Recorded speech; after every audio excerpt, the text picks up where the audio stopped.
Nitondran'ny teo anivon'ny faditseranana fanamariana ny vola izay niditra teo anivon'izay faditseranana izay ary namafisin'ny tale jeneraly ity sampandraraha ity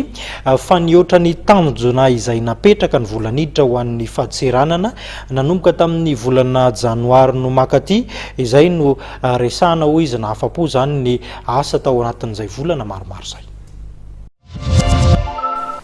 Nahafapo ny vokatra ho an'ny efa-bolana voalohany ho an'ny taona raha ny vola izay niditra eo amin'ny fanjakana amin'ny alalan'ny faditseranana no resahana.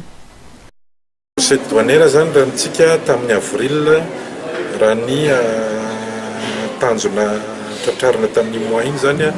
dia mihoatra ny 4 milliards eo raha ny hatramin'ny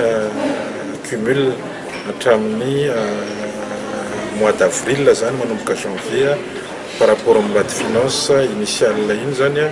dia mihoatra ny eo amin'ny 50 milliards mahery eo. Tena mahatonga zay moa dia ny fiasa manao ny asa isan'andro ny ankizy rehetrarehetra ary mba hoe manantena ny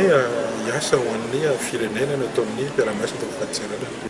Araka ny voafaritra ao anatin'ny teti-bola-panjakana ho an'ny taona 2024 dia tombanana ahatratra 950 sy 940 faingo 4 miliara ariary ny vola miditra avy amin'ny faditseranana amin'ity taona ity.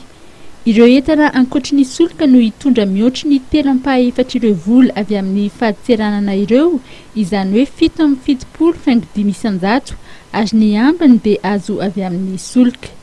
Rehefa noraisina ny valin'ny fandrefesana izay mety ho vokatry ny APEI na ny accord de partenariat économique intérimaire dia fiakarana 5.400 sy 2.700 no andrasana amin'ireo karazan'entana roa ireo.